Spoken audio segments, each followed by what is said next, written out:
Bismillahirrahmanirrahim. Assalamualaikum warahmatullahi wabarakatuh. Selamat malam teman-teman. Selamat datang di penjelasan untuk neural network pada malam hari ini. Sebelum memulai kegiatan pada hari ini, ada baiknya kita berdoa. Semoga apa yang kita lakukan pada hari ini bermanfaat, baik untuk sekarang ataupun untuk nanti. Berdoa dimulai. Oke. Tidak ada kata cukup untuk berdoa, teman-teman. Berdoa dapat dilanjutkan di lain kesempatan. Oke, hari ini kita itu akan belajar tentang neural network, teman-teman. Nah, kalau kemarin itu kan kita belajar tentang apa itu machine learning, itu terus beberapa contoh implementasi dari machine learning, ya kan? Misalnya kayak ada yang klasifikasi, ada clustering, terus ada juga kemarin prediksi ya. Kalau nggak salah prediksi gitu. Nah, kan dulu tuh belajarnya tentang itu. Nah, kali ini kita akan membahas tentang neural network. Mungkin dari teman-teman itu sudah pada ada yang familiar tentang neural network atau jaringan saraf namanya. Nah, ini neural network ini itu tuh salah satu pilihan yang cukup populer di machine learning, teman-teman. Buat model ya. Jadi istilahnya kayak semacam kita pengen bikin model gitu lah, model dari machine learning. Nah, neural network ini salah satu yang paling populer, teman-teman. Turunannya tuh banyak, ada misalnya convolutional neural network, terus ada recurrent neural network, terus ada artificial neural network dan lain-lain. Oke. Nah, kenapa jadi neural network ini itu salah satu pilihan yang cukup populer? Karena dia itu punya kemampuannya itu untuk neural network itu dia bisa ngehandle data-data yang kompleks, teman-teman, dengan prediksi yang cukup akurat. Nah, kayak gitu. Kita next lah. Oke, nah ini ada video. Kita tonton dulu. Hi, I'm Nat. Hai.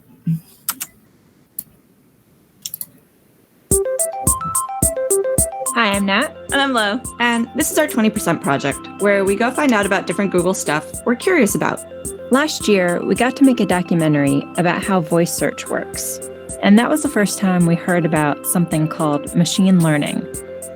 Since then, we've been kind of fascinated by it. So today, we're talking with Greg and Chris to learn more about it. How would you describe machine learning to someone? Well, there's a lot of problems that's really easy to solve with computers. Computers can go and simulate how galaxies move and how the courses of asteroids going and how close they're going to come to Earth. I could never hope to go and do that, but I can go and do this problem recognizing that that's a tree, which is so much tremendously more difficult for a computer. It doesn't feel like intelligence to us because it's so effortless as a human being to do it, but for a computer, it's actually really hard. Because the real world is kind of messy and unpredictable at times. The strict logical rules that go into traditional programming just don't work. Instead of going and writing programs that solve the problem, we write programs that learn to solve the problem from examples. And it's this process of learning that allows them to improve over time and to actually be more Buffering, kocak. Wait. clever than they would be if we wrote down a very rigid set of instructions for them to follow. Machine learning is in so many different things that we use today that it's kind of like this invisible magic ingredient. Phones with the ability to understand human speech. Machine translation, email spam filters, When you go to the ATM and you give a check and it can read the handwriting, or a Photos app that can automatically organize your photos based on the things that you like to take photos of. Like, here are all my mountain photos, here are all my food photos, here are all my dog photos. here are all my feet photos. Everything from facial recognition to going and trying to recognize whether a particle is present in a particular collision at the LHC. Which we would just like to take a time out to say is that big tube in the ground over in Europe that smashes particles together at really fast speeds so that scientists can use that information to unlock the mysteries of the universe, among other cool things. Now back to our episode, because I am getting really dizzy doing this. Whew. Whew. So researchers and scientists are still experimenting and trying to find the best ways to teach computers how to learn. But a lot of the progress is coming from these algorithms that are based roughly on how the human brain works, and these are called artificial neural networks. So an artificial neural network is something that it's a rough mathematical cartoon of how a biological neural network works. In a biological brain, we have individual cells called neurons. Each neuron looks at what its neighbors has to say and then decide what it wants to say. And in artificial neural networks, we have little mathematical functions. We put them in some organized structure, and then we say, okay, you guys all together, learn to do this task. We have lots of neural nets that are really great at going and recognizing, this is a cat, this is a dog, this is a frog, this is a mouse, this is a horse, this is a truck, and things like that. So take, for example, trying to recognize what this is. So it used to be that we were really proud if we could get a neural net with 3 layers to work. And it's recently that we've made a lot of progress on techniques that allow us to train much deeper neural nets. And that's why this kind of machine learning is also called deep learning. A neuron in the bottom layer is just going to be looking at a tiny piece of the picture and making some computations about it. It doesn't understand anything about dogs specifically. But what the neuron does understand is it says, I'm giving a signal that's useful for somebody who's giving a signal, who's giving a signal, who's giving a signal, who's giving a signal. They're kind of able to unfurl this really high-dimensional knot and pull it apart and make it easier to go and separate different things that are close together on the surface from things that were tangled all together earlier. But then at the top, we'll put 2 neurons, and these neurons look at the whole picture so far. They're basically experts at making the final call, figuring out, oh, all the layers below me said these things, so I know that this is a dog, or at least I'm 92.4% sure that it's a dog, so it's basically a dog. And while there's been a whole lot of progress with teaching computers to learn, they're still much slower learners than we are, and they make mistakes that you and I wouldn't. So what I was working on is sort of trying to find a way to go and look at a neural net and ask, what does the neural net think the platonic ideal of a cat is, or the platonic ideal of a dog, or anything it can classify as? And suddenly you can go and ask, neural net, what do you think a cat looks like? And you get a picture of a cat. Or, neural net, what do you think a barbell looks like? So these weights. And it goes and it shows you a picture not only of a barbell, but of an arm attached to a barbell. So the model thought that the arms, it only learned what barbells were from looking at pictures of barbells, and they're often held by muscular weightlifters. And so it learned that there was, barbells have arms attached to them. It takes them a long time to learn. If you show it a picture of a school bus, when it's early in learning, the very next time you show it a picture of a school bus, it's only a little bit more likely to say school bus.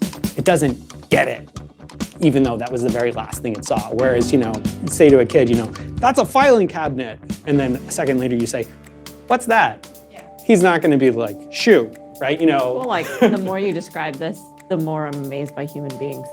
Yeah. The effect is wow, human beings are really amazing. We're really amazing learning machines.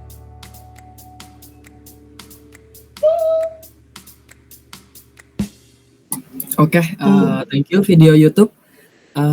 Sampai sini ada yang mau menjabarkan dulu apa itu ini.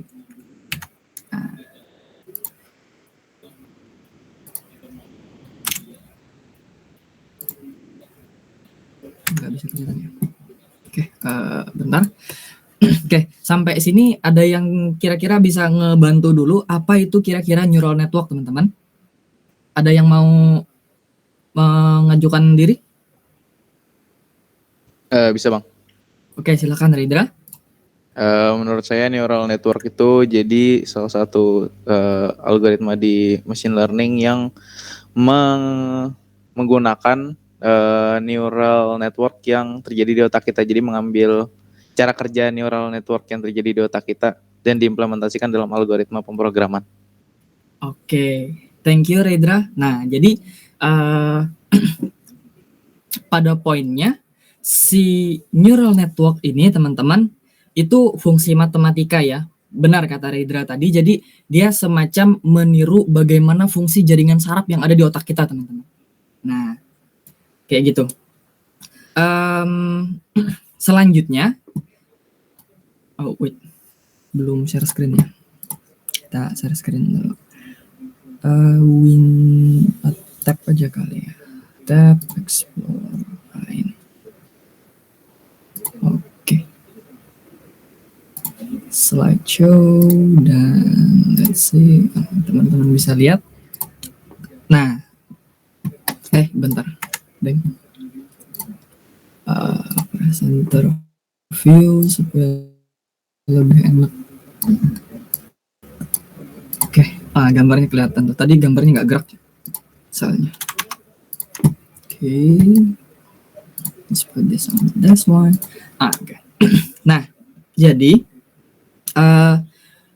contoh gambarnya seperti yang ada di layar teman-teman ya. Singkatnya, neural network itu fungsi matematika yang memetakan input semacam jaringan syaraf. Nah, kayak gitu. Nah, terus dari si neural network ini dia itu melakukan apa ya? Kalau dulu itu pemahamanku gini. Jadi dia masuk ke satu layer gitu. Terus nanti dia menyimpulkan sesuatu. Ternyata enggak, teman-teman. Jadi inputnya itu masuk ke layernya. Nah, terus di layer ini kira-kira layer yang mana tuh yang bakal aktif? Yang misal layer yang mana yang aktif, terus masuk lagi ke layer berikutnya yang mana yang akan aktif sampai dia bisa menyimpulkan sesuatu. Nah, kira-kira seperti itu. Kalau yang kemarin kan kita belajar tuh tentang model machine learning gitu, seperti klasifikasi, regresi, terus model sederhana gitu, dan lain-lain. Nah, terus kalau misalnya kita pengen untuk menerjemahkan atau menginterpretasikan sebuah data kompleks seperti gambar atau suara atau data numerik yang punya banyak variabel, nah itu kita bisa tuh menggunakan yang namanya neural network gitu. Ini si neural network ini juga termasuk dalam dalam pembelajaran di deep learning, teman-teman. Yang kemarin kita bahas kan, itu ada tuh yang kemarin tuh kita bahas tentang deep learning secara singkat. Nah, si neural network ini juga termasuk ke dalam deep learning, teman-teman. Biasanya seperti itu. Oke, selanjutnya. Nah, untuk ini salah satu contohnya ya, teman-teman, untuk mendeskripsikan seperti apa sih sebenarnya si neural network itu. Nah, di gambar itu teman-teman bisa lihat ada input, terus ada activation function, terus di sebelah kanannya itu ada activate neuron sama do not activate neuron. Nah, jadi kayak yang gambar awal tadi, si input ini akan masuk ke si fungsi aktivasinya atau activation function. Nah, nanti di sini dia akan lihat apakah cirinya ini sesuai atau enggak. Kalau enggak sesuai, maka neuronnya enggak aktif, teman-teman. Tapi kalau misalnya aktivasi fungsinya sesuai, maka neuronnya akan aktif. Nah, misalnya kita kasih contoh seperti ini. Nah, itu kan ada angka 5 di sana. Terus aktivasi neuronnya itu menanyakan tuh, apakah angka tersebut kurang dari 10? Kalau iya, maka neuronnya akan aktif, teman-teman. Kalau enggak, misalnya di situ angkanya adalah 10 atau mungkin angkanya adalah 11 gitu dan seterusnya, yang pokoknya lebih besar daripada angka 10, maka neuronnya enggak akan aktif, teman-teman. Nah, terus misalnya seperti ini juga nih. Itu di sana kan menampilkan gambar yang merepresentasikan bahwa itu adalah angka 7, teman-teman. Nah, neuronnya itu aktivasi neuronnya itu dia nanya misalnya, apakah ada kurva semacam kurva. Apakah dia melengkung gitu? Nah, karena angka 7 itu tidak melengkung, maka dia nggak akan mengaktifkan neuronnya. Nanti si neuron ini, bentar, kita lanjut dulu deh. Nah, ini contoh selanjutnya, misalnya angka 6 gitu ya kan. Nah, apakah dia punya kurva? Iya, dia punya kurva, maka neuronnya akan aktif. Nah, ini untuk jenis perhitungannya, teman-teman, ada sigmoid sama ReLU. Jujur, aku sendiri pun kurang ngerti ya tentang sigmoid sama ReLU ini. Cuman biasanya ini sering dipakai untuk membuat si model yang menggunakan neural network. Oke. Nah, ini untuk contoh lebih kompleksnya ya, teman-teman, dari yang tadi. Misalnya, apakah dia ada kurvanya atau enggak gitu. Kalau iya, maka neuronnya akan aktif. Kalau enggak, dia enggak aktif. Seperti pada gambar, itu di situ kan ada gambar anjing sama gambar kucing. Jenisnya itu adalah Labrador. Nah, di gambar tersebut ada itu tuh, ada yang garis hijau sama garis orange. Garis hijau itu nilainya positif, garis orange itu nilainya negatif kalau nggak salah ya. Nah, jadi dari garis hijau tuh, jadi dia ambil misalnya satu potongan bagian dari gambar itu, dia cek apakah dia pada baris yang pertama ya teman-teman, baris pertama yang di sebelah kiri, yang ada berapa tuh 2, 4, 6, 8, ada 8 titik, ada 8 kotak itu. Nah di kotak paling atas yang warna hijau, nah dia semacam nanya apakah dia mirip seperti ini. Nah, ternyata iya, dia mirip seperti itu. Nah, nanti neuronnya aktif, baru dia lanjut ke bagian selanjutnya. Apa kebalik ya? Wait.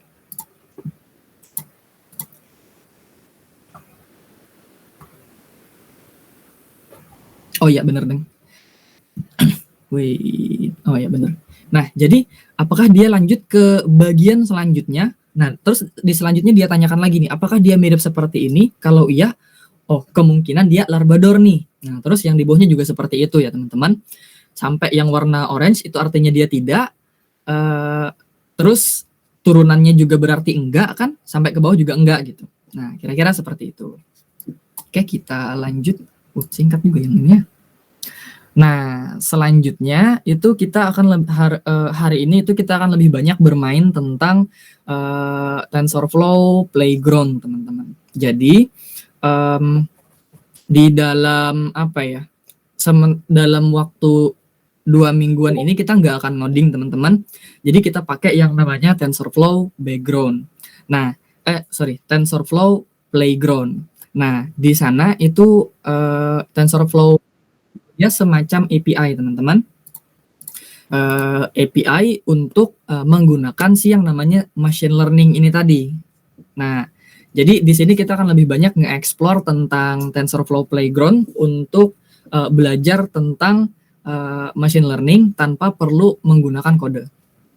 Oke, next. Nah, ini adalah contoh outputnya teman-teman saat tujuan apa ya, goals-nya itu selesai, maka nanti dia akan ada semacam warna-warna gitu. Nanti kita kasih contoh. Oke. Kalau yang ini kan berarti di luarnya itu warna orange, di dalamnya itu nanti warna biru. Oke. Nah, ini namanya fitur teman-teman. Di situ ada garis X sama garis X1 sama X2. Garis X1 itu untuk yang vertikal, garis X2 itu untuk horizontal. Berarti X1 itu sama dengan Y, X2 itu sama dengan X gitu. Nah, ini bisa nanti dipakai untuk apa ya? Untuk mengklasifikasikan misalnya nanti yang mana gambar anjing, yang mana gambar kucing. Tapi di sini kita pakai yang TensorFlow Playground dulu. Oke. Nah, ini namanya hidden layer, teman-teman. Kalau teman-teman notice di slide sebelumnya, nah ini kan ada nih yang banyak itu. Nah, dari gambar si anjing dan kucing itu, terus di tengahnya tuh ada 8, terus ada 4 lagi gitu kan. Nah, jadi dari yang 8 sama 4 itu namanya adalah hidden layer. Semacam dia pakai magic-nya itu di sana gitu. Oke.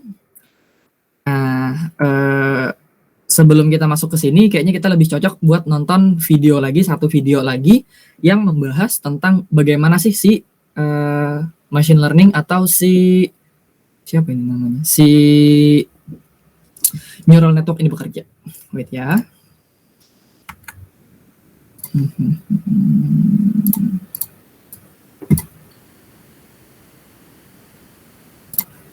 Semoga mudah dipahami ya.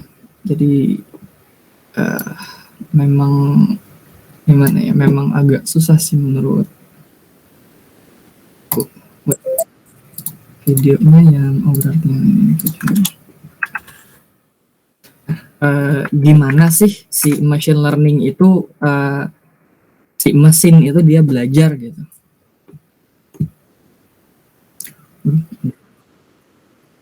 Ada iklan lagi. Bentar ya. Tab how machine learning learn.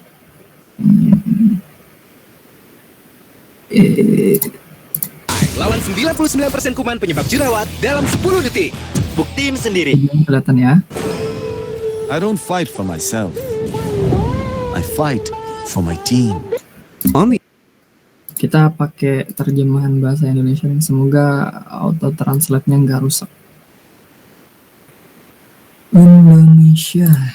Nah, ini dia nih. Internet, the algorithms are all around you. You're watching this video because an algorithm brought it to you, among others, to click, which you did, and the algorithm took note. When you open the tweetbook, the algorithm decides what you see. When you search through your photos, the algorithm does the finding, maybe even makes a little movie for you. When you buy something, the algorithm sets the price, and the algorithm is at your bank watching transactions for fraud. The stock market is full of algorithms trading with algorithms. Given this, you might want to know how these little algorithmic bots shaping your world work, especially when they don't. In ye olden days, humans built algorithmic bots by giving them instructions the humans could explain. If this, then that. But many problems are just too big and hard for a human to write simple instructions for. There's a gazillion financial transactions a second. Which ones are fraudulent? There's octillion videos on NetMeTube. Which 8 should the user see as recommendations? Which shouldn't be allowed on the site at all? For this airline seat, what is the maximum price this user will pay right now? Algorithmic bots give answers to these questions. Not perfect answers, but much better than a human could do. But how these bots work exactly, more and more no one knows. Not even the humans who built them, or built them, as we will see. Now, companies that use these bots don't want to talk about how they work because the bots are valuable employees. Very, very valuable. And how their brains are built is a fiercely guarded trade secret. Right now, the cutting edge is most likely very I hope you like linear algebra, but what the current hotness is on any particular site and how the bots work is a bit I don't know, and always will be. So let's talk about one of the more quaint but understandable ways bots can be built without understanding how their brains work. Say you want a bot that can recognize what is in a picture. Is it a B or is it a 3? It's easy for humans, even little humans, but it's impossible to just tell a bot in bot language how to do it because really we just know that's a B and that's a 3. We can say in words what makes them different, but bots don't understand words, and it's the wiring in our brains that makes it happen anyway. While an individual neuron may be understood and clusters of neurons' general purpose vaguely grasped, the whole is beyond. Nonetheless, it works. So to get a bot that can do this sorting, you don't build it yourself. You build a bot that builds bots and a bot that teaches bots. These bots' brains are simpler, something a smart human programmer can make. The builder bot builds bots, though it's not very good at it. At first, it connects the wires and modules in the bot brains almost at random. This leads to some very special student bots sent to TeacherBot to teach. Of course, TeacherBot can't tell a B from a 3 either. If the human could build TeacherBot to do that, well then, problem solved. Instead, the human gives TeacherBot a bunch of B photos and 3 photos and an answer key to which is what. TeacherBot can't teach, but TeacherBot can test. The adorkable student bots stick out their tongues, try very hard, but they are bad at what they do. Very, very bad. And it's not their fault really. They were built that way. Grades in hand, the student bots take a march of shame back to BuilderBot. Those that did best are put to one side, the others recycled. BuilderBot still isn't good at building bots, but now it takes those left and makes copies with changes and new combinations. Back to school they go. TeacherBot teaches, tests again, and BuilderBot builds again. And again, and again. Now, a builder that builds at random and a teacher that doesn't teach, just tests, and students who can't learn, they just are what they are, in theory shouldn't work, but in practice it does. Partly because in every iteration, BuilderBot's slaughterhouse keeps the best and discards the rest, and partly because TeacherBot isn't overseeing an old-timey one-room schoolhouse with a dozen students, but an infinite warehouse with thousands of students. The test isn't 10 questions, but a million questions. And how many times does the test, build, test, loop, repeat? As many as necessary. At first, students that survive are just lucky, but by combining enough lucky bots and keeping only what works and randomly messing around with new copies of that, eventually a student bot emerges that isn't lucky, that can perhaps barely tell B's from 3s. As this bot is copied and changed, slowly the average test score rises, and thus the grade needed to survive the next round gets higher and higher. Keep this up, and eventually eventually from the infinite warehouse slaughterhouse, a student bot will emerge who can tell a B from a 3 in a photo it's never seen before pretty well. But how the student bot does this, neither the teacher bot, nor the builder bot, nor the human overseer can understand, nor the student bot itself. After keeping so many useful random changes, the wiring in its head is incredibly complicated, and while an individual line of code may be understood and clusters of code's general purpose vaguely grasped, the whole is beyond. Nonetheless, it works. But this is frustrating, especially as the student bot is very good at exactly only the kinds of questions it's been taught to. It's great with photos, but useless with videos, or baffled if the photos are upside down, or things that are obviously not B's it's confident are. Since TeacherBot can't teach, all the human overseer can do is give it more questions to make the test even longer, to include the kinds of questions the best bots get wrong. This is important to understand. It's a reason why companies are obsessed with collecting data. More data equals longer tests equals better bots. So when you get the "Are you human?" test on a website, you are not only proving that you are human, hopefully, but you are also helping to build the test to make bots that can read or count or tell lakes from mountains or horses from humans. Seeing lots of questions about driving lately? What could that be building a test for? Now, figuring out what's in a photo or on a sign or filtering videos requires humans to make correct enough tests, but there is another kind of test that makes itself. Tests on the humans.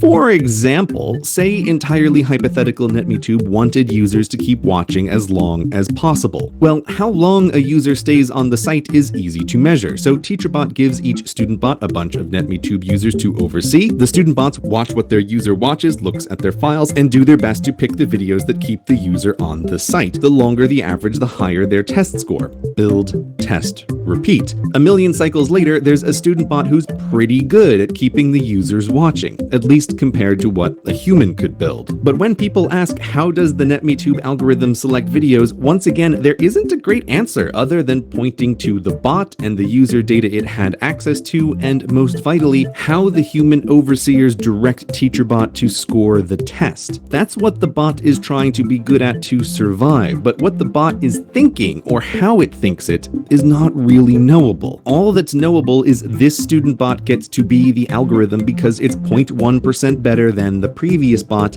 at the test the humans designed. So everywhere on the internet behind the scenes there are tests to increase user interaction, or set prices just right to maximize revenue, or pick the posts from all your friends you'll like the most, or articles people will share the most, or whatever. If it's testable, it's teachable. Well, teachable. And a student bot will graduate from the warehouse to be the algorithm of its domain, at least for a little while. We're used to the idea that the tools we use, even if we don't understand them, someone does. But with our machines that learn, we are increasingly in a position where we use tools or are used by tools that no one, not even their creators, understand. We can only hope to guide them with the tests we make. And we need to get comfortable with that, as our algorithmic bot buddies are all around and not going anywhere. Okay, the bots are watching. You know what's coming. This is where I need to ask you to like, comment, and subscribe. Oke. Nah, jadi itu tadi penjelasan tentang gimana sih gitu satu mesin itu bisa belajar gitu ya kan. Tadi teman-teman juga mungkin ada yang notice gitu ya, dari banyak apa ya, kita nggak bisa bikin bot yang buat apa ya, buat mempelajari semua hal gitu, buat mengetahui satu hal gitu, karena kan di sana nanti akan ada banyak rules ya kan, akan ada banyak aturan, akan ada banyak decision gitu atau if else gitu di dalamnya. Nah jadi kita bikin yang namanya bot yang dia bisa bikin bot yang untuk belajar kayak gitu. Nah terus kalau teman-teman tadi notice, jadi bot ini pun kadang bisa salah teman-teman.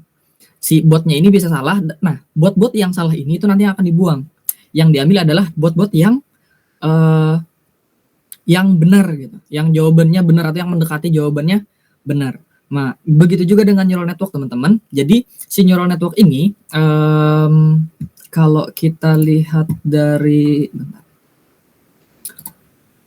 ini kali contoh, nah ini aja. Nah Nah, teman-teman, kalau kita lihat dari slide ini ya, teman-teman, jadi dia seperti itu juga tuh. Nah, kira-kira dia mirip nggak sih sama yang ini gitu? Oh, ternyata dia mirip. Nah, si neuronnya akan aktif.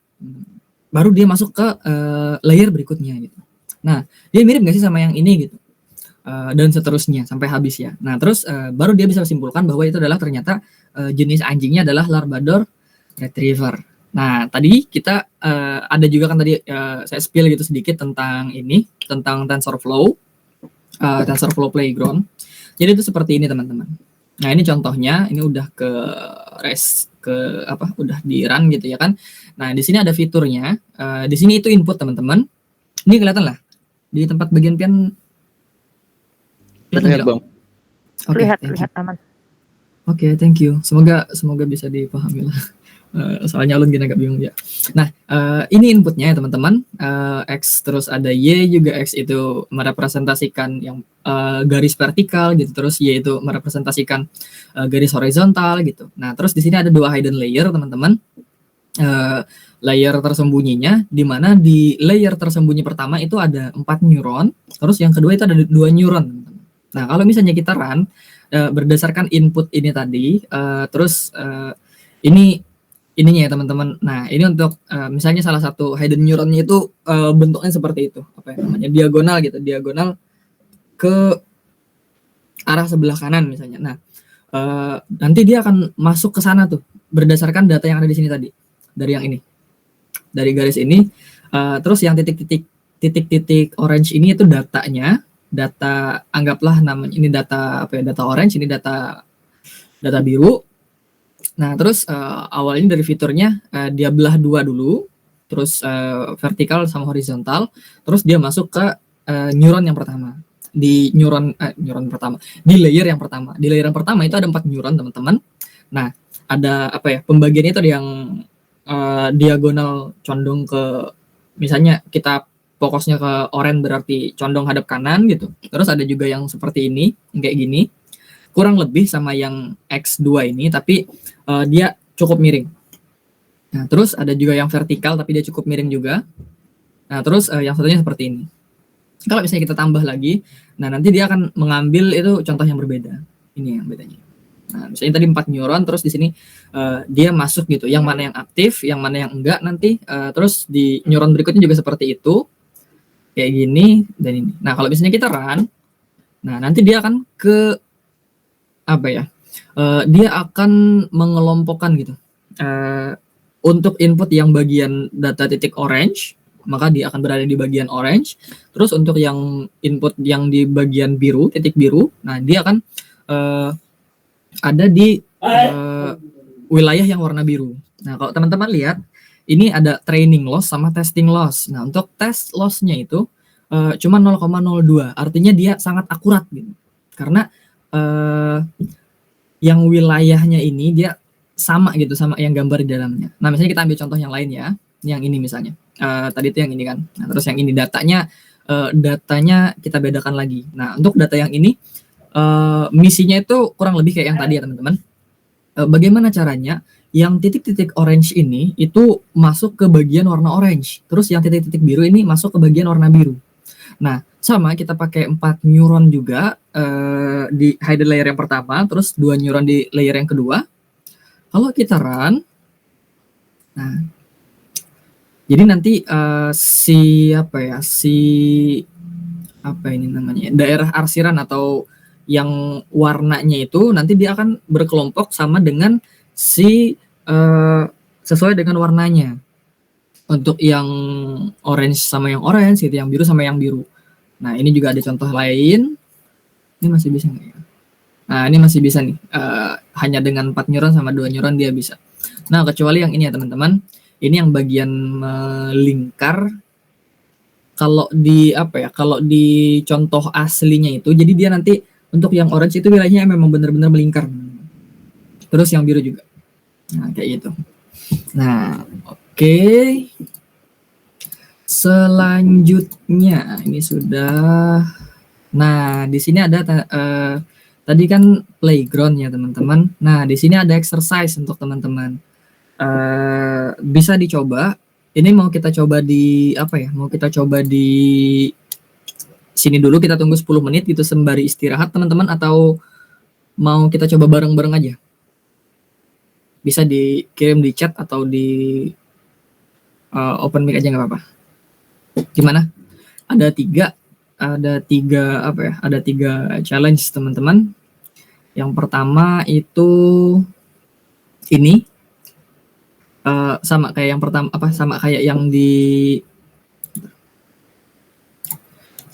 yang ini juga, sama kayak yang ini, tapi kan ini kan lebih rapih ya datanya. Nah, cuman ini agak berantakan nih, sedikit berantakan. Nah, gimana? Mau kita coba bareng-bareng atau mau kita coba sendiri dulu, terus nanti didemonstrasikan bareng-bareng. Nah, itu situsnya. Gimana teman-teman? Opsi 2. Anda pengen simpel ya, Salsabila. Oke, Indra mau nyoba dulu, bisa. Kita coba dulu sekitar 5-10 menit cukup ya. 5-10 menit kita coba ini. Kalau misalnya udah dapet jawabannya, di sini ada 3 pertanyaan ya teman-teman. Maaf, ada 3 task ya teman-teman. Nah, ada 3 task. Ini task yang pertama, ini task yang kedua, dan ini task yang ketiga. Nah, terus dari 3 task ini itu kelarin aja, misalnya salah satu, kalau misalnya teman-teman bisa kelarin, terus nanti bisa minta tolong didemokan, di anggapannya share screen aja, ternyata dia perlu berapa layer gitu, terus learning rate-nya apa nih, learning rate-nya gimana gitu, terus activation-nya apa, di sini ada linear, sigmoid, tanha, ReLU, coba-coba aja, nanti kita coba bantu jelasin. Oke? Kita 10 menit ya, dari 24.7 berarti sampai 25.7. Oke, good luck.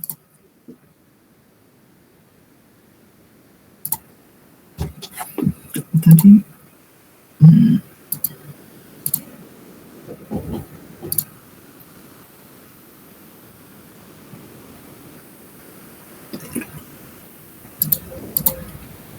itu ada ininya teman-teman, ada apa? Ada hint-nya kok. Jadi insya Allah kalau bagian pian baca hint-nya aman.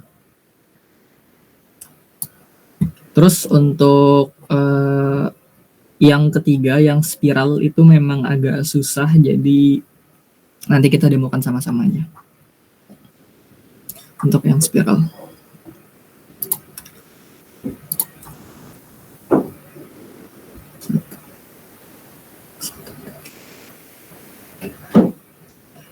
Tes masnya 0,177.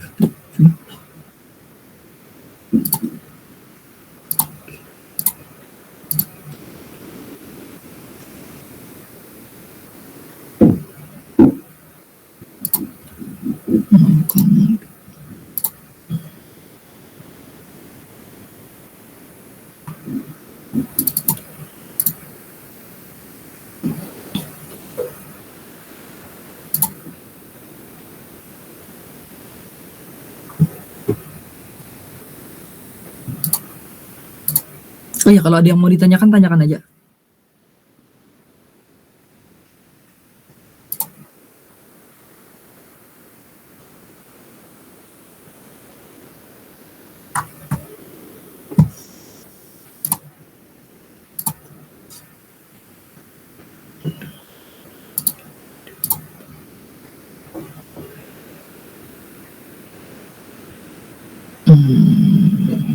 Oke.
Oke,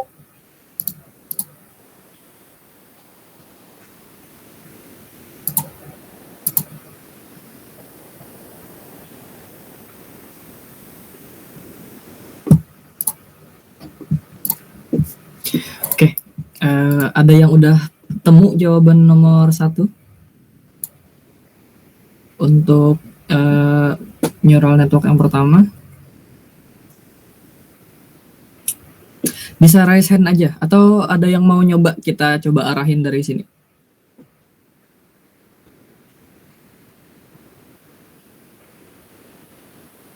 Lah, hilang nomornya. Iya, kocak. Jujur Lika ada paham. Masih.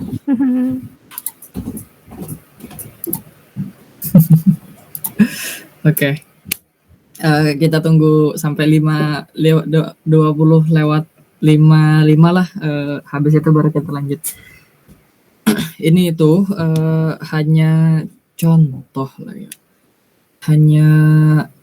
Hanya buat TensorFlow Playground ini kayak semacam melihat gitu, nah kayak mana sih cara kerja si neural network itu.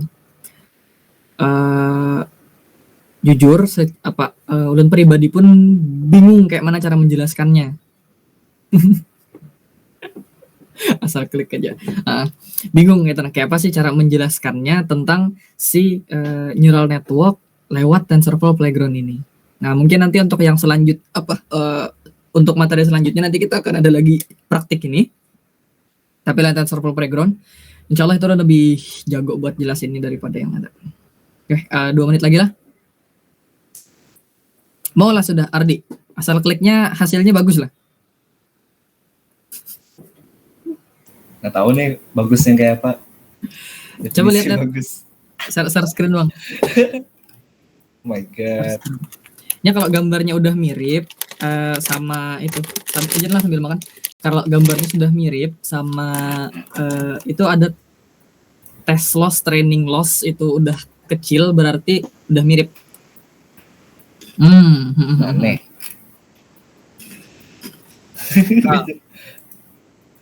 Nih. Ya. Jalanin terus. Test loss. Coba lihat anunya. Test loss sama training loss-nya itu 0,22. Artinya tebakan Ampun Pian itu, tebakan punya Ardi itu udah 80% mendekati dari si titik benarnya. Nah, tinggal 0,2%-nya lagi yang keliru. Coba tambah, itu kan ada 3 neuron lo. Jadi akan 4 neuron. Ini. Iya, coba play lagi. Wow. Nah, itu kalau teman-teman lihat test loss-nya itu jadi lebih rendah kan, 0,174. Artinya dari data-data itu, terus dari inputan fiturnya itu dia lebih akurat. Lebih akurat sekitar 80 itu 7 berapa? 79 artinya 83 ya, 83% lebih akurat kayak gitu.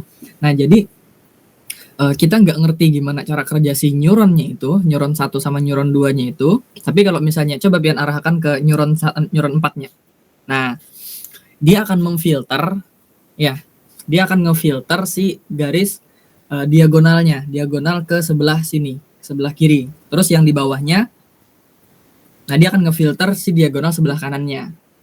Yang bawahnya lagi itu yang sebelah atas. Nah, yang sebelah yang paling bawah itu yang sebelah atas ke arah kanannya. Nah, terus coba arahkan ke dua neuron itu. Nah, nanti dia akan ngefilter yang itu juga. Nah, ini untuk filternya yang biru. Nah, jadi dari filter-filter itu, teman-teman, dia akan menghasilkan prediksi yang coba lepas semuanya deh. Nah, akan menghasilkan prediksi yang seperti ada pada gambar. Yang orange itu tuh data testnya, data apa ya namanya? Data ininya lah, data trainingnya lah.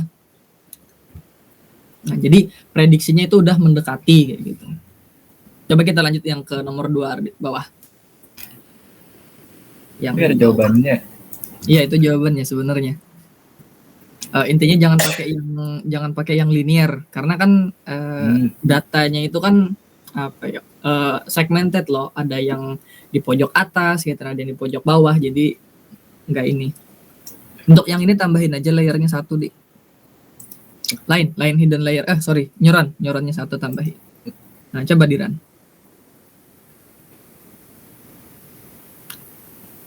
Nah, kalau yang ini maksimalnya harusnya sampai di 0,171 bisa sih. Punya ulun 0,171 tapi perlu ribuan kali epoch sih.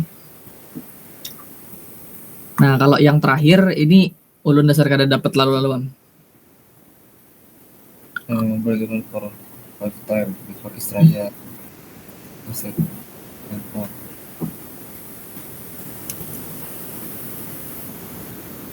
Ini diubah nih. Ada atau apa ya yang bikin dia berubah tuh ada kayak itu. Nah, cuma ulun kada ngerti sama sekali. Kayak apalah mainnya tuh yang waktu ulun pakai itu coba-coba aja. Jadi itu kan ada tuh aktivasinya tuh ada ReLU loh. Coba lihat. Ada ReLU, ada Tanha, ada Sigmoid, ada linear.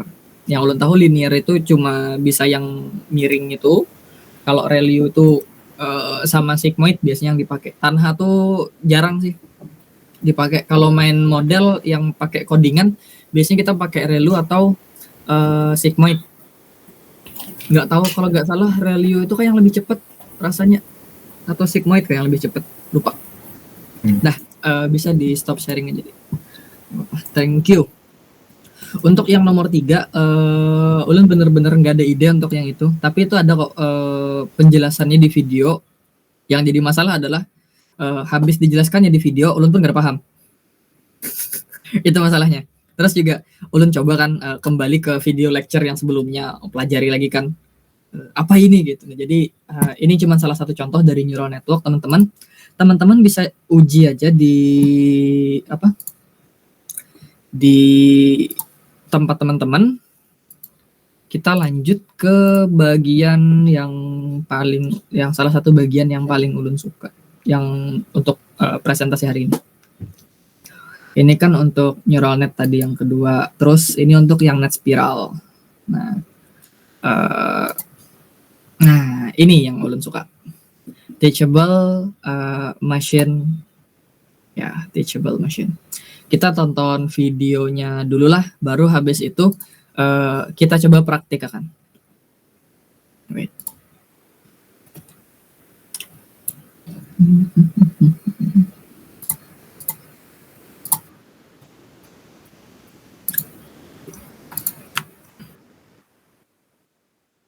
Ya, kita coba play videonya dulu.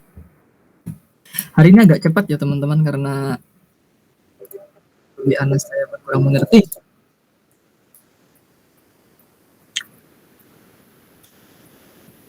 Ideas, new ways to interact, or all. Oh, diterjemahan ke bahasa Indonesia dulu kah?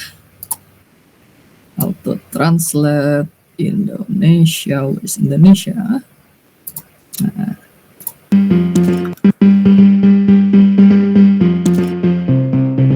People are training computers and creating machine learning models to explore all kinds of new ideas. New ways to interact. Yes. To understand the world. To play. And experiment. But machine learning is pretty intimidating to get into. So we've been wondering, what if it wasn't? With Teachable Machine, we set out to make it easier for anyone to create machine learning models without needing to write any machine learning code.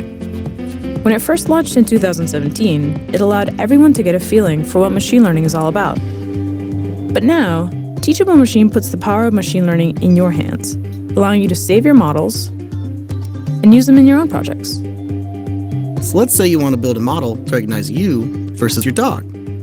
You just open up the site, record samples of you, and samples of your dog. Click train, and you instantly have your own machine learning model, which you can use on your sites, apps, and more. You can upload your model to host it online, or download it to work entirely on device. With Teachable Machine, you can create custom models for all sorts of things. Using images, audio, or even poses. Personalized machine learning models for the things that matter to you. And folks have already been trying it out, using Teachable Machine in their own experiments, solving problems in their communities, or even just at home. Start creating and see where your ideas take you at g.co/teachable machine.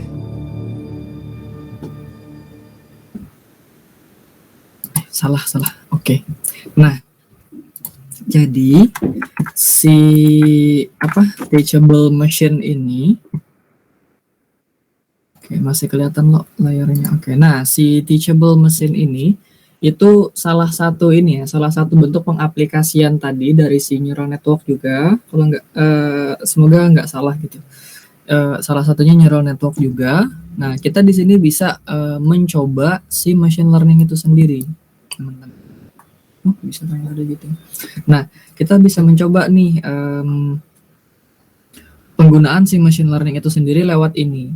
Nah, untuk contohnya ya, nah ini beberapa projectnya mereka. Terus ini beberapa contohnya yang kita coba, misalnya sederhana untuk image project aja. Oke, bentar.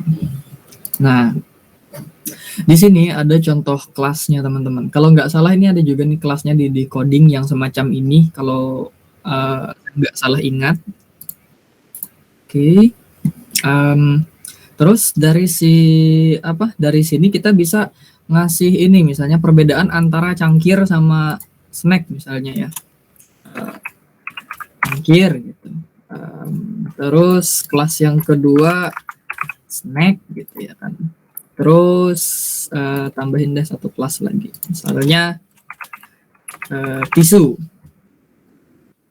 Kita ambil nih dari webcam, kita izinkan saja. Yang pertama kan cangkir. Orangnya kita hilangin, wait ya. Nah, orangnya kita hilangin. Ini contoh cangkirnya. Klik, tahan. Nah, ini contoh cangkirnya teman-teman. Ambil di segala sudut. Ini tujuannya untuk apa? Tujuannya untuk supaya si cangkir ini bisa kedeteksi dari segala sudut. Nah, di sini kita ambil misalnya sekitar 374 gambar. Itu kebanyakan, deh. Biarlah. Nah, selanjutnya misalnya snack. Nah, berarti di sini webcam lagi. Nah, ini nanti gambarnya itu yang sebagai sebagai inputannya. Nah, misalnya ini snack ya. Wait. Nah, kita ambil dari bermacam sudut, terus kita balik juga. Nah, diusahakan gambarnya itu harus ini teman-teman, harus seimbang. 81 biarlah. Gambarnya itu diusahakan seimbang karena supaya dia gimana ya, datanya itu supaya dia balance gitu. Jadi kalau misalnya balance kan perbandingannya dia lebih enak untuk mengenalinya. Anggaplah seperti ini. Pertama kita kasih dia 100 buah apel gitu, terus kita kasih juga dia 100 buah buah mangga misalnya. Nah, kemungkinan dia mengenali buah apel sama buah mangga itu jadinya seimbang. Kalau misalnya berat sebelah, nanti dia nggak seimbang teman-teman. Nah, oke, kita ambil contoh berikutnya ya, tisu. Nah, ini tisu. Oke, tisu.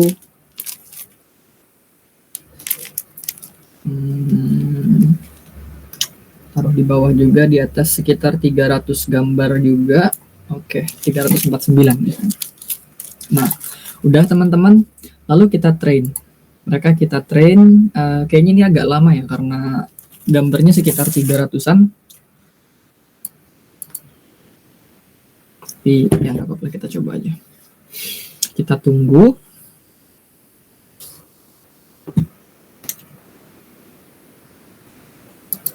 Bukan kebanyakan gambarnya.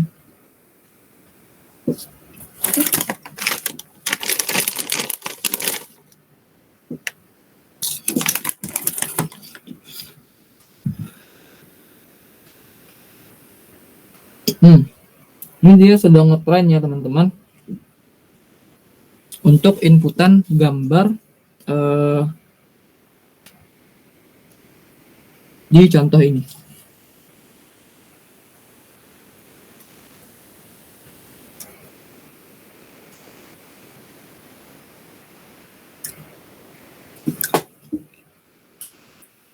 Oke.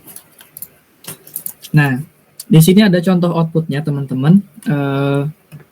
Dia mirip yang mana? Kalau misalnya kita taruh ini, nah, lihat kan yang mana yang lebih condong? Dia akan lebih condong ke cangkir. Nah, kalau misalnya kita zoom, oke, dia pasti nih, yakin ini cangkir gitu. Yang menariknya. Terus tadi yang kedua, misalnya kita ambil tisu ya. Nah dia udah tahu nih 100% ini tisu katanya. Ini mirip banget gitu sama tisu. Nah dia bingung kan ini snack atau tisu karena tadi ada contoh, nggak bingung lagi dia. Tadi ada contoh yang mirip untuk si snack sama si tisu.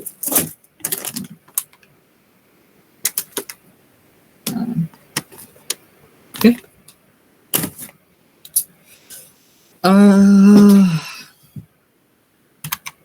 Kita kembali ke PPT.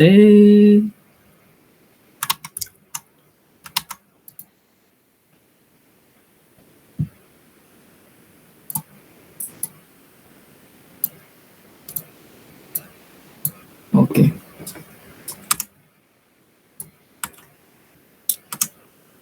Nah, tadi udah kita coba ya, kita praktikkan. Nah, kira-kira nanti teman-teman bisa nggak sih bikin si mesinnya itu bingung gitu? Apa yang sedang kita tampilkan? Bentar. Tadi mana ya? Ini situsnya. Loh. Oke, ini masih ada. Nah, misalnya kita kasih contoh ini deh. Nah, dia akan bingung kan? Ini tusuk gigi ya teman-teman. Itu cangkir nggak ya gitu? Itu tisu nggak ya? Contoh yang lain. Dia ngira ini cangkir ya. Nah itu kan dia bingung. Ini termasuk apa gitu. Kalau misalnya kita coba pakai cangkir yang lebih kecil, nah, dia juga bingung mengenalinya. Tapi cukup yakin gitu ya kan dia cangkir gitu. Kayak gitu. Oke. Kira-kira teman-teman bisa nggak sih bikin mesinnya bingung gitu. Nah terus habis sudah pembelajaran materi kita hari ini. Wow, cukup 1 jam ya. Oke. Sampai sini kira-kira ada pertanyaan kah? Atau mau kita review lagi? Kak. Takun. Silakan. Nah, itu kan bendanya anggapannya yang apa namanya tuh diklasifikasi. Yang diambilnya tuh sama kan anggapannya bentuknya. Tapi kalau misalkan kayak ini kan ulun bisa kotak musik yang kayak gini, satunya lagi sebenarnya kotak musik tapi kotak musiknya tuh kayak gini, berarti kan nggak bisa dianukannya ya, nggak bisa ya kalau misalkan kayak gini, nggak bisa dibedakan. Bisa. Jadi caranya itu gini, kalau misalnya 2, ini tadi kan kita hanya pakai satu contoh gambar objek ya kan. Kita off-kan dulu. Kita hanya pakai satu contoh gambar objek dari sini, yaitu cangkir dengan berbagai macam posisi. Nah, misal nih kita pengen cangkirnya yang beda lagi bentuknya. Nah, kita masukin lagi di kelas yang sama. Jadi dia kan sama-sama si cangkir gitu. Kayak gitu. Kalau contoh yang lebih ini itu biasanya, sebentar ya, kita coba share. Masih ada nggak sih dataset? Kita coba cari dataset dulu.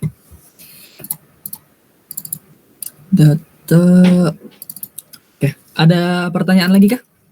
Atau cukup jelas? yang tadi cukup jelas. Tapi kalau misalkan yang tentang dataset tadi, Pian ngambilnya berarti kalau misalkan ambil dari Kaggle atau kayak gitu kawan di anak. Boleh. Nah ini contohnya. Misal nih kita mau mengklasifikasikan kuda ya kan, kudanya mau jenis yang kayak mana. Nah di sini dia kasih contoh kudanya ada yang seperti ini, ada yang posisinya gini. Nah kenapa dia kasih contoh kudanya itu sampai melingkar kayak gini gitu? Karena supaya si mesin itu nggak bingung kalau misalnya tiba-tiba kudanya asalnya kita kasih posisinya seperti ini, terus ternyata inputnya seperti ini, kudanya warna hitam gitu, bentuknya aja kan yang mirip. Nah bisa jadi dia bingung apakah itu kuda atau yang lain. Kalau kemarin itu contohnya kuda sama manusia ya. Nah ini contoh manusianya, yang perempuan, yang laki-laki, diambil dari berbagai sudut, diambil dari berbagai ras lagi berbagai jenis gitu. Nah ada yang putih kan, ada yang rambutnya merah gitu, sama kayak yang di sini tadi, permainan ini tadi, teachable machine ini. Jadi teman-teman bisa nih buat nyoba-nyoba dulu gimana sih gitu. Kalau langsung belajar machine learning itu kayaknya ribet deh gitu. Kodenya gitu bakal panjang gitu. Nah, bagaimana kalau misalnya kita coba dulu pakai aplikasi atau platform seperti ini kayak gitu. Oke. I think that's all guys. Ini PPT-nya habis cuma 19 slide. Apa sih machine learning itu? Ada yang mau bantu jawab? Maaf. Apa sih neural network itu? Oke, kita review lagi ya. Kata Redra tadi juga. Oke, Salsabila bisa silahkan. Kalau dari yang ulun lihat tadi lah, ulun pahami tadi, neural network tadi merupakan jaringan saraf tiruan yang didasarkan untuk implementasinya di dalam mesin learning, yang mana dalam prosesnya kita ada banyak layer yang perlu dibuatnya ke dalam mesinnya. Itu ada yang dari inputnya sampai ke outputnya kayak gitu. Lalu setelah itu jenis yang di scan gambarnya itu juga bisa beragam ya, yang pasti itu nanti diklasterkan gitu kayaknya, kalau misalkan dari yang ulun pahami seperti itu. Oke, nah kita luruskan sedikit ya. Jadi si neural network itu memang dia seperti jaringan saraf tiruan gitu. Terus untuk cara kerjanya itu dia seperti ini. Nah, dia masuk ke macam-macam layer. Di layer itu nanti dia akan ada neuron yang aktif atau enggak. Neuron yang aktif itu yang jika dia aktif neuronnya, dia teruskan lagi ke sebelah. Nah, ternyata di sebelah juga aktif sampai di outputnya, oh aku tahu nih, ini apa gitu, ini gambar apa. Kalau kita balik ke contoh yang ini tadi, maka dia akan tahu gitu, oh ini gambar cangkir nih, oh ini gambar ini nih. Tapi dia juga harus diajarin kan, harus dikasih tahu dulu.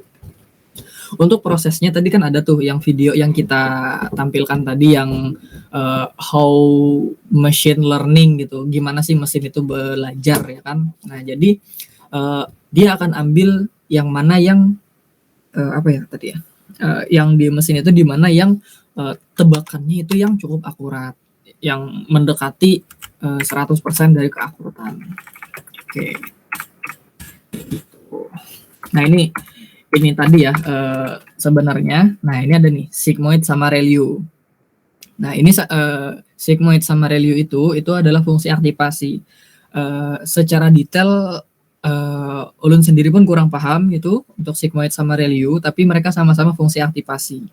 Nah untuk sigmoid itu rumusnya seperti ini, nggak tahu ya ini kenapa gitu. Terus untuk yang ReLU itu seperti ini. Nah, terus kok masuk sini lagi. Nah ini untuk contohnya tadi teman-teman bisa coba saja di sana. Nah terus yang kedua, kira-kira kapan sih neural network itu bisa digunakan? Menurut teman-teman kapan? Tadi kan ada beberapa contoh. Sayangnya kita nggak ngasih contoh yang video ya, yang video sama yang gambar ya. Kira-kira kapan bisa digunakan?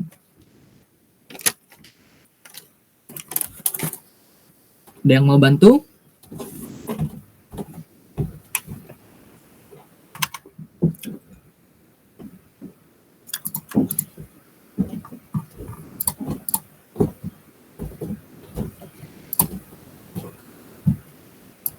Oke, kalau ada silakan raise hand aja lah. Nggak apa-apa kok, salah nggak masalah.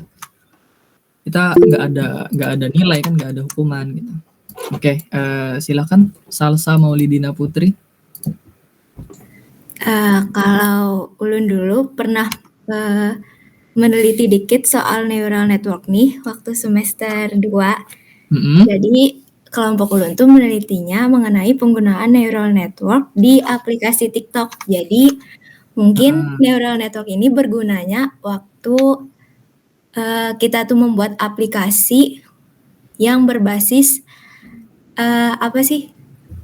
kegiatan dari penggunanya. Jadi inputnya itu berdasarkan aktivitas penggunanya. Nanti outputnya berupa rekomendasi-rekomendasi video gitu, Kak. Oke, thank you. Nah, itu salah satunya ya. Artinya si neural network ini bisa berguna untuk action recognition atau mengenali gerakan, teman-teman. Nah, kalau yang tadi dia mengenali benda, dikasih dong satu contohnya tadi ya, berarti 2. Mengenali benda, terus dia juga bisa mengenali gerakan. Nah, untuk yang lebih dalamnya teman-teman, dia bisa mengenali suara. Kayak yang di HP itu kan ada yang Oke Google itu kalau teman-teman notice, kalau nggak salah, mungkin di HP beda ya. Yang bisa bilang Oke Google dan yang waktu HP-nya itu aktif itu hanya penggunanya saja. Jadi dia bisa mengenali suara kita. Tuh.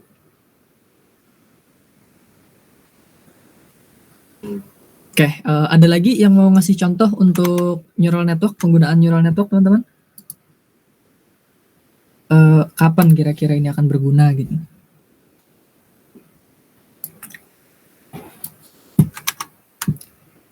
Oke, di chat mendeteksi tren ya. Kalau trending, kurang tahu ya, apakah itu termasuk di neural network atau enggak? Mungkin kayaknya bisa sih. Misalnya dari dia inputnya adalah berita gitu, berita. Terus dia ambil nanti ini reviewnya bagus atau enggak gitu, atau apa sih gitu yang sedang keluar saat ini. Kayaknya bisa deh neural network. Intinya si neural network itu dia bisa digunakannya itu saat datanya itu cukup kompleks ya teman-teman. Datanya cukup kompleks, kayak gambar kan, gambar, suara itu kan kompleks tuh datanya tuh. Terus juga kalau misalnya tulisan bisa tulisan kalau misalnya atau sesuatu itu punya banyak fitur. Misalnya kayak pengen menentukan menentukan jumlah UKT. Face recognition itu bisa juga menentukan jumlah UKT berdasarkan keadaan dirinya. Misal penghasilan orang tua, penghasilan ayah, penghasilan ibu, jumlah utang, terus juga keadaan rumah, terus apa lagi ya? Yang misalnya ini nih hanya yang masuk kan cuman angka tuh. Gaji kedua orang tua kan 2 tuh. Nah, tuh angka. Terus juga tadi keadaan rumah misalnya pilihannya itu cuman angka atau huruf di mana baik, sedang atau buruk gitu rumahnya. Nah, tapi si si fiturnya ini banyak. Nah, kita bisa menggunakan neural network, teman-teman. Kayak gitu. Nah, terus limitasi untuk neural network atau machine learning secara general apa kira-kira? Batasan neural network sendiri itu apa kira-kira? Atau machine learning deh. Menurut teman-teman, datanya tuh banyak sama, kira-kira seperti itu. Jadi datanya itu banyak atau rumit untuk diproses, maka si neural network ini bisa dipakai. Kalau kalau misalnya hanya sedikit datanya, kita bisa pakai model yang lain. Iya sih.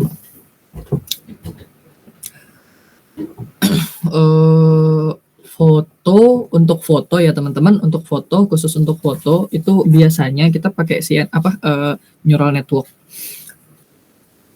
Nah, yang terakhir, pertanyaan terakhir, ada yang mau bantu jawab batasan dari machine learning secara general gitu, atau neural network secara general?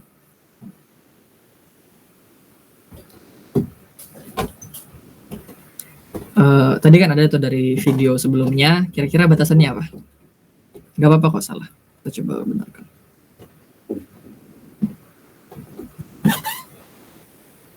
Oke. Iya, kekurangan data itu termasuk limit, batasannya juga, karena makanya kan ada tuh, kalau nggak salah ada istilah semakin banyak data, semakin bagus. Kenapa perusahaan-perusahaan atau semacam lembaga-lembaga penelitian itu bilang ambil data sebanyak-banyaknya gitu, atau biasa sering itu big data macam-macam. Ya, itu salah satu batasannya. Ada lagi batasan machine learning atau neural network? Kalau di istilah ini ada namanya overfitting sama underfitting. Nah, di overfitting kalau nggak salah, overfitting itu dia kebanyakan makan data yang sama, makan data yang makan data yang serupa gitu. Nah, itu juga salah satu kelemahannya teman-teman. Contohnya kayak misalnya dia cuma dikasih makan data buah apel gitu. Buah apel gitu terus gitu ya kan. Nah, sampai dia mabuk tuh sama buah apel, maka mungkin dia akan bingung untuk mendeteksi yang lain. Nah, itu juga salah satu contoh ininya ya teman-teman, contoh batasannya. Terus juga batasan yang lainnya itu datanya itu nggak seimbang. Tadi kan ada tuh kita notice sedikit ya tentang data itu seimbang atau enggak sih gitu. Nah, kalau datanya itu seimbang, rasionya misalnya jumlah snack tadi ya, ini enggak kelihatan ya. Oke, visualnya kita. Nah, misalnya jumlah snack sama jumlah foto cangkir itu berbeda teman-teman. Bisa jadi dia akan menemukan kekeliruan pada saat mendeteksi salah satunya, apakah entah itu si snacknya, entah itu si cangkirnya. Karena mungkin terlalu banyak data cangkir, mungkin dia akan mendeteksi snack adalah cangkir, mungkin ya. Nah, itu juga salah satu limitation atau batasan dari si machine learning. Dia juga nggak bisa belajar hal baru kalau nggak kita beritahu, nggak bisa. Kalau kita beritahu baru dia bisa kayak gitu. Oke, jam 9.24. Alhamdulillah hari ini cukup singkat ya teman-teman. Di sisi lain saya juga minta maaf karena mungkin kurang bisa menjelaskan tentang si neural network itu sendiri, atau yang di bagian tadi TensorFlow Playground, karena emang bingung gitu cara menjelaskannya, bingung, terus cara memahaminya juga bingung untuk yang bagian itu. Tapi mungkin secara garis besar semoga teman-teman bisa menangkap. Ada pertanyaan kah sampai sini? If there is any question, it's okay. Oke, Redra cukup ya. Gimana yang lain teman-teman? Ada yang mau ditanyakan lagi?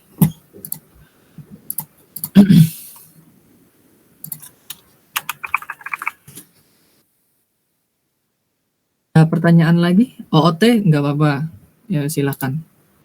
Untuk teman-teman, bentar. Ardi, presensi udah kak, Dik? Udah. Oh udah, oke. Kita cuman buat kebutuhan data aja presensi, jadi nggak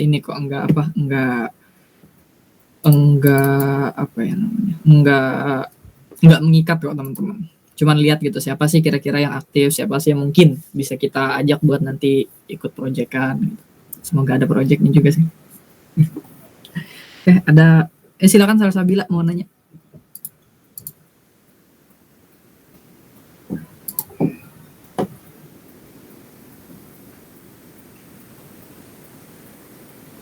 Untuk minggu depan, minggu ini nggak ada ya. Ini kan hari Senin sampai Jumat nggak ada. Minggu depan insya Allah ada. Kita usahakan ada. Nanti kita coba pesan ininya. Kita coba reservasi ruangannya di Banjarmasin yang pertama. Bahasannya juga nanti insya Allah bebas. Untuk teman-teman yang dari Banjarbaru, semoga bisa berhadir juga. Tapi kita nggak memaksa atau kita nggak menekankan untuk hadir. Karena insya Allah di Banjarbaru juga akan kita adakan. Tapi mungkin di minggu selanjutnya. Kayak gitu. Oke, ada pertanyaan lagi?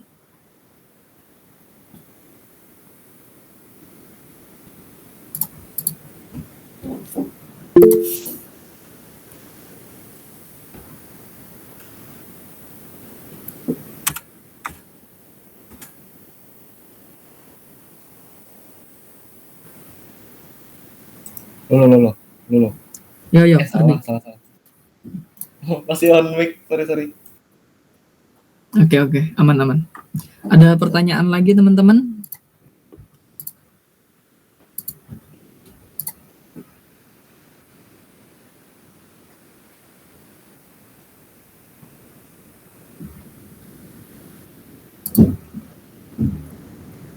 Oke, salsabila aman. Kita tunggu sampai 9.30 dulu lah. Jam 9:30. Habis itu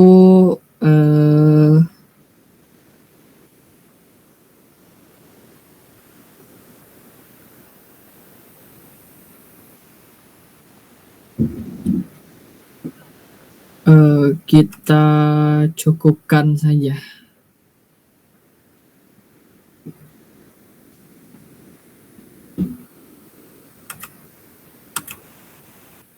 Minggu depan kita akan membahas tentang group presentation.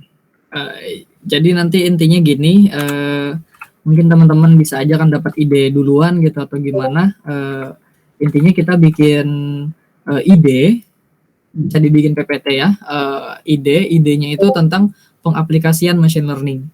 Misal kayak tadi kan ada tuh pengenalan produk, misalnya mana snack, mana cangkir, mana apa gitu. Nah, itu aja spoilernya. Saya rasa cukup. Sebelum kita mengakhiri kegiatan kita pada hari ini, ada baiknya kita berdoa. Semoga apa yang kita lakukan pada hari ini bermanfaat, baik untuk sekarang ataupun untuk nanti. Berdoa dimulai. Tidak ada kata cukup untuk berdoa. Berdoa dapat dilanjutkan di lain kesempatan. Saya akhiri. Assalamualaikum warahmatullahi wabarakatuh. Makasih. Terima kasih banyak, Bang. Oke, makasih kembali Redra. Yang angkatan 21-nya kan 4 bangkit loh. Di semester genap.